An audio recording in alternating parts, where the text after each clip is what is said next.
So, how do you keep track of your health, especially as you get older? I'm a 57-year-old, almost 58-year-old male, and I use a spreadsheet from LibreOffice, which works very much like Microsoft Excel. So, if you've got Excel, this will work also. And I keep quarterly results of my health, basically, my stats for blood pressure, systolic, diastolic, pulse, beats per minute, blood glucose, make sure I'm not having an issue with sugar and diabetes. Keep my weight, which I'm on a diet, so I'm slowly losing weight. Recently, I was diagnosed with sleep apnea, so I did keep records of my sleeping hours and oxygen level prior to that. And then once I actually was given the machine, the CPAP machine, uh, included the interruptions per night, I guess you could say, or per hour. And basically, that's when you stop breathing, and the machine detects that and says, this is how many times per hour you stopped breathing. And we'll get into this a little bit more because this is very important. And also the pressure that is placed by the machine on me to help me to continue breathing when I'm asleep. So I've got all these numbers, and they're great. They tell me a lot of information. Unfortunately, it's hard to figure out what that information really means. So what I've done is I've made charts for each one of these, or graphs. I think Excel calls them graphs. And if I switch over to that, I can quickly see exactly what's going on. This is all of my blood pressure, as it says, morning blood pressure. Um, and you can see it bounces around quite a bit. But the important part, and this especially goes for weight, but we'll get into that in a second, is having a mean and a linear. What a mean does when you tell the spreadsheet, I want to see a mean line, it takes the data, for instance, this orange data, which is my systolic pressure. It draws a mean line and it says this is basically what your average is, overall average is. But the importance of a linear line is also there in that it's hard to see, but there's a dash in there, and it's this red dash. And it shows that I'm pretty consistent with my systolic pressure. And it's showing it's almost 125. That's about what my overall average is. So let's say 124. And then I can barely tell, but it doesn't, well, it doesn't even look like it's moving, going up or down. And that's a good thing.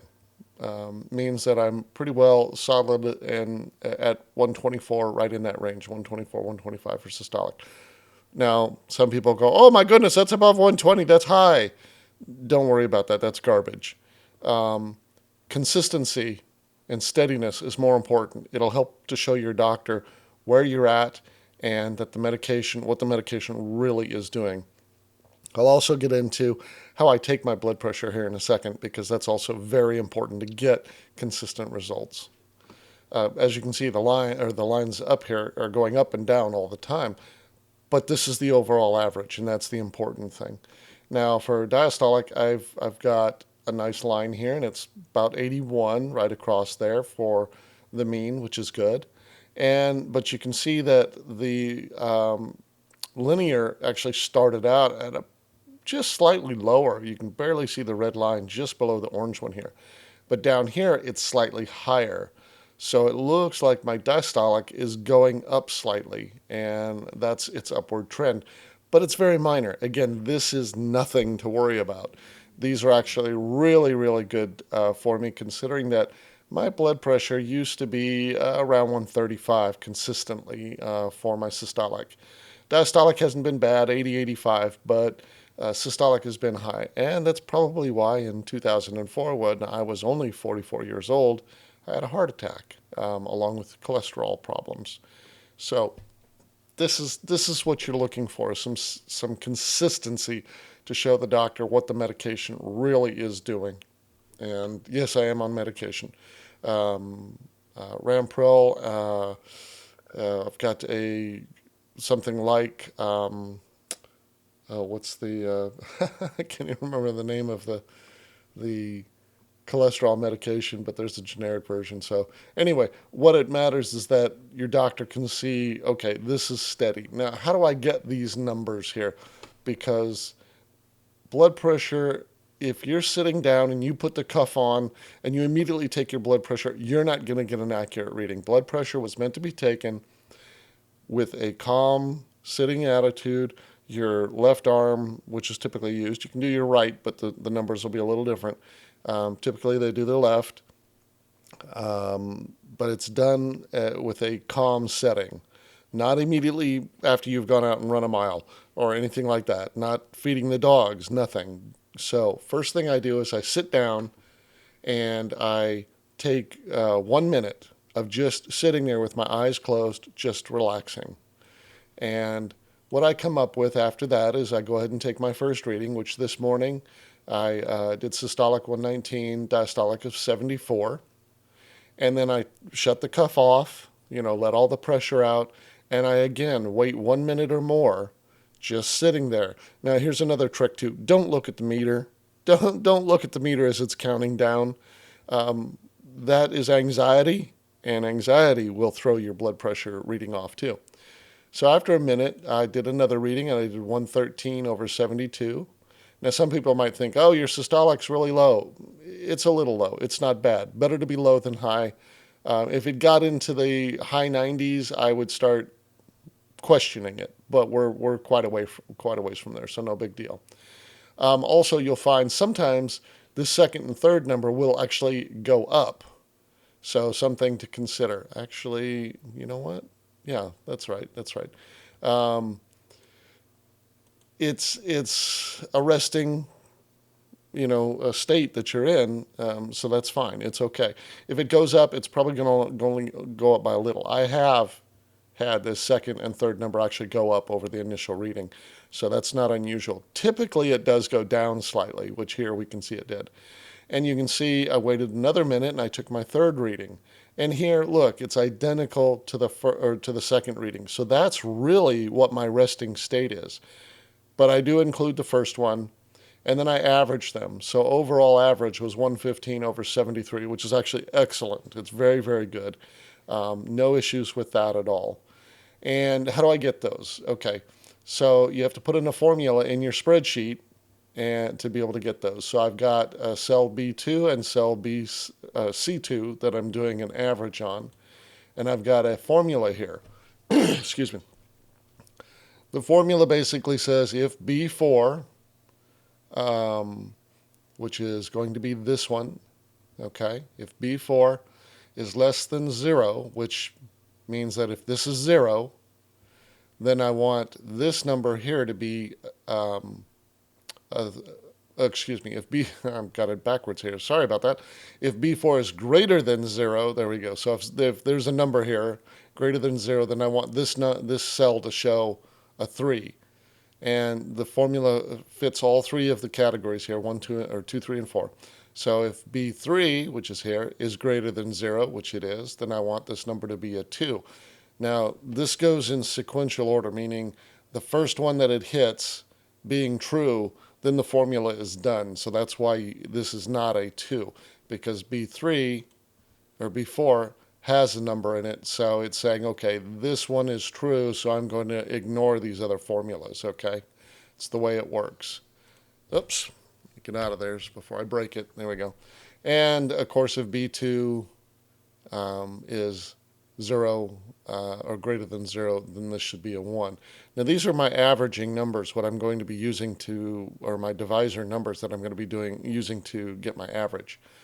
So I've got that one in the cell D2 for all my systolic, and in D3 I've got the same formula, but it's for my diastolic. So that's how I get my divisors or division numbers to figure out what my average is. So down here in my average, I want to sum all of these, B2 through B4, so B2, B3, B4, my three readings, and divide them by what's in B2. Now you see where this is coming in. So I want this divided by 3, which are these. So let's say I didn't get my third reading. So if I take that out, now my divisor is 2. So it's taking these two, summing them, and saying that's 116. But we know that I did take my 3 readings, and it was 113. I hit enter, and it says, oh, okay, now I divide the sum of these by 3, and I get my 115. And the same thing goes for these, except for, of course, it pulls from D3. So if I were to take out the 72 here, now it's saying 49. Oh, 49. That's interesting. So I've got a calculation error there. By the look. Oh, there we go. Yeah, I've got a calculate. I've probably got them backwards. Let me see here. This is interesting. If C4 is greater than 0, oh, yeah. Oh, it's taking. I'm sorry. I screwed up. Let's put that back in. Take this one out. There we go. Because the rule, remember I just said the rule takes the first one that's true. Well, the first one that was true was the C4 did have a number in it, so it was saying divide by 3 when it really should have been divide by 2. So a little bit of error in the formula if you don't fill in these others. But if you do, as soon as 70 or 40 isn't going to work, let's go to 70. Let's say it was 75.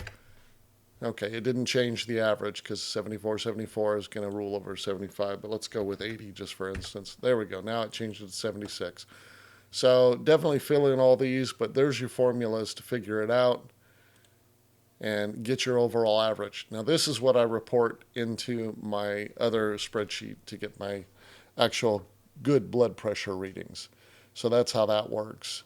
And you can either clear these all out in the morning, and these will come up in A, which is normal. So let's say I did 120 over 85 on my first reading, and I kind of calmed down a little bit. So let's go with 118 over 82. You can see how these numbers are now coming down. And let's go down to 115 over we'll hold 82. So my overall blood pressure is 118 over 83. Like I said, you can either clear these all out and then close and save it, or what I do is I just close and say don't save, and that way it stays out of the way. I don't have to worry about saving numbers in there that I don't need. So tomorrow when I open that up, it'll be blank and I can just enter my new numbers. Now, pulse. Morning pulse I take constantly because one of the medications I take causes bradycardia, which is a slow pulse. And for somebody that is 57 years old, my pulse really shouldn't be under 60. It really shouldn't. That's not really normal. And I can tell that because sometimes I do get a out of rhythm heartbeat because it pumps a little extra blood because it's not getting enough through my body. So we're working on that with the doctor.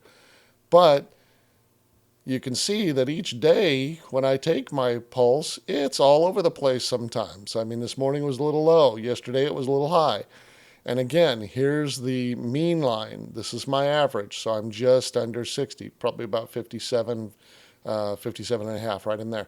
But the good part is, if you look here, this is definitely like 56 to the linear line. The linear line shows my average is slowly climbing, so that's a good thing.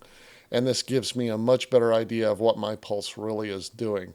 Now, the interesting part about bradycardia is that when I am sitting and doing nothing, my pulse has dropped as low as 49 beats per minute. I've seen 48 once, but typically it's about 49 to about 55. And if I get up and start moving around, exercising, it'll shoot right up to 60 or even 70. If I go ride my bike around the block, and I ride fairly aggressively, it'll easily shoot up to 75 to 80 and stay there for quite a while and then starts coming down. So this slow climb definitely shows me things are getting better. So that's a good thing. I also take my oxygen level. Now this one's got me a little concerned. You can see it's all over the place. Now typically anything above 96 is considered okay.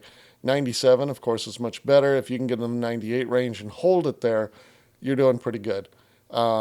This is just going to tell the doctor, what your blood saturation for oxygen is, and they may or may not diagnose or prescribe, I should say, an issue and prescribe some medication. For me, I'm 97.5 for my mean, so normally I'm fairly good. I'm almost to that 98. What I don't like is the linear line is showing that I am losing oxygen. It is going down. Now, is it in a critical or bad place? No, I'm still above 97. No issues. It's nothing for me to worry about. But it gives, again, the doctor good information to base their diagnosis as well as prescriptions on. Glucose, at one point, I was told I was pre diabetic, and I was like, no, doc, the day you took my blood, I had a large glass of orange juice that morning. And he's like, oh, okay, well, let's do this again. so, so took my blood again after fasting, and everything was fine. And as you can see here, I'm fine. Average 105 across the board, and it is going down, which is a good thing. The range is like up to, I believe it's 120 is when they start getting a little worried. So I've spiked a couple of times, a few times, 3 times here, but nothing major. Everything's looking really good on blood glucose. Now, here's the big one is weight. People get so freaked out and so angry when they go take their weight and they go, I've gained a pound. This sucks, and they take their weight every day. Don't go off your daily weight. You can't. It's impossible. This is where using the mean line and the linear line are excellent. As you can see here with the linear line, I'm below 240. Back in December of 2020, or I should say late November of 2020, early December, I was 255. Okay. So you can look at the blue line here and you can say, well, you took a nosedive and went down real good, but then you plateaued and then you took down and then you went up. And it's like, yeah, I did. And the same thing here. I shot up a couple of times and it's shot up in the recent past. But look at the mean line. I'm at 240 or I'd say almost 240. It's not quite there. It's a little lower than that. But look at the linear line. I'm losing weight. This is undoubtedly the biggest thing that helps me to continue on my diet is it's dropping, and it's dropping fast, which is really, really good. So if you take your weight daily, please put together a graph like this. It's not that difficult. In fact, once you get your actual data in here, let's see here. Let me pull this up. So there's my data points that are away from over here. So here's my weight. Where is it? There it is. There's my weight. And I don't take daily. Notice I don't take it daily. Sometimes I miss days. It's no big deal to miss days in this. You can set up the graph to basically jump from 234.75, let's say there, and it would say, okay, today's 234.75. It holds that until it gets to the next reading. And there's that little bump where it went back up. So once you get your data in there, oops, there we go, bring that back. You can go in and tell the system, and get this highlighted again so it's editable, my data.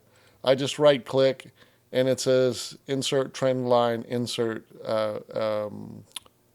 let's see, it's got the trend line.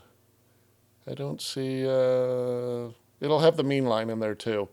I'm not sure why. Oh, because it already sees the mean line. It thinks the trend line's not there. That's okay, though. But you can tell it to insert the trend line, insert a mean line, and you get these other plots on the chart, which is really great and helps you to see that, yes, you really are losing weight. It really is going down. So you don't freak out. It's like this morning, yeah, I went up a pound. Big deal. My trend still shows I'm going in the right direction, so I'm happy with that. Did these two bother me when they shot way up? Yeah, but you know what? That happens, especially with water weight. If you're exercising, which is what I have to do to lose weight, I can't just lower my diet as to what I eat. It doesn't work for me. My metabolism slows way down and pretty much dies. And levels off, or they call it plateauing, and that's kind of what it's doing here. This is plateauing. It's where it doesn't go down, and I look at the weight in the morning and I go, you know what? I'm not going to record that, or I just don't record it because I know it's plateaued. And here's probably where I drank a lot of water and got some water weight. You can ignore water weight. Water weight's nothing. You'll dispose of that in time. And as you can see, that's what happened here. I got a point here, I got a point here, I got a point here. The water weight went away. I probably got a little bit of it back because I really worked my behind off on Saturday and Friday night and probably lost it. And so that's probably a little water weight coming back. But again, I can't stress this enough. The overall trend, linear trend, is down, which means my diet is working. It's going in the right direction. So if you want to chart your daily weight, go ahead, but don't freak out when you get some, weight that shoots up. If you've got a chart like this, it helps you to understand that really you are doing the right thing. It's going the right direction. It's no big deal. Now, here's the sleep apnea part. Like I said, I just recently was diagnosed with sleep apnea. Here's where I started to use the machine. I've got a lot of data here, so it's kind of hard to really see everything. The dark blue line here, and for guys this is big. For females it's important, but they don't seem to have quite the problem as guys have. You can see my hours of sleep sometimes were terrible. 4.5, that's just insanity. 4.5 total hours of sleep, which is terrible. Um, I also can't tell you how much this machine has made a difference in my ability to stay awake during the day and to have more energy. And I do feel my strength is coming up slowly. The energy or stamina, able to do things for longer periods of times, work for longer periods of times, that's definitely improved. And it's also definitely helped improve the all the other readings here that you see. All of these have greatly improved since I switched over and got onto the CPAP machine. So dark blue line, sleep hours, and you can see today I really did well, 8.5 hours. I was pretty tired. There are still some bad days. I have a procedure coming up that's kind of touchy, and I'm a little worried about it, and that really got to me Saturday night. And you can see I didn't sleep well at all. My actual CPAP also shot up the next morning. You can see here the interruptions went up to 9. Now you think, well, 9's not bad, and you're right, 9's not bad. That's 9 interruptions on average per hour of stopping your breathing. Um, it's not bad at all, especially since considering when I first started, before this first entry here, I was 97 times per hour. I would stop breathing. Yeah, very, very, very, very, very severe sleep apnea, deadly sleep apnea. If you can believe, yeah, that's where you take a breath and you let it out, and you don't take another breath for sometimes up to 30 seconds, and very dangerous. So the machine has definitely made a difference. Even on this bad day, I did okay, 9, but typically I'm in the 6, 5 or less range, I should say. But today I hit 6. Okay, not bad. Once per hour on the average, above what I normally get. The considered normal is 5 or less interruptions per hour. And so you look at this and go, okay, you're really bouncing all over the place. But look at my linear line here. Linear is showing I'm going way down fast. So it is definitely improving. Average is 6.4. So I'm just a little bit above that 5 line. This will come down. Just all around better sleep. And I'm at 12.5 psi on the CPAP machine. So very important to keep these stats. I take these in quarterly to my doctor. She puts them in my record, so she has full information. Now I don't take the numbers here that I'm showing you on the screen. It's like I say, it's hard to figure out what the heck's going on in all this. You kind of have to in your head put together this 139, this 120 or 34, 125, 118, and kind of go down through these and go, okay, well, what does this all mean? Well, that's why you have the charts. The charts show you everything that's going on. And it tells me that basically I'm fairly healthy for my age. There are some things that are being addressed now. Like I said, I'm going in for a procedure here shortly to check things out to make sure my heart is working properly. But even my doctor was surprised at me keeping these records and very, very pleased that I was doing so. And I actually had a doctor question me as to why do you do this? And I don't mean like, why do you do this? As, are you not telling me something? that I need to know, and so you're giving me these charts. It was the, why are you doing this? Like, what a waste of time. And I looked at him like, y'all tell us to keep track of our health. How do we do that if we don't put it into something we can remember and show you? So I wasn't really impressed and switched doctors to get a better doctor to take care of me. The one I've got now looked at this and goes, oh no, these go into your file right now and don't stop this because this tells me a lot. So good things to do. I hope you've learned something from it. If you have questions, please feel free to ask. I will help you to get this set up as best I can. Remotely is difficult, and I can't walk you through everything and make sure that everything you do on your computer to add these numbers in is correct. But I'll give you as much help as I can. And good health to you all. I hope you've learned something. Thank you much. Bye.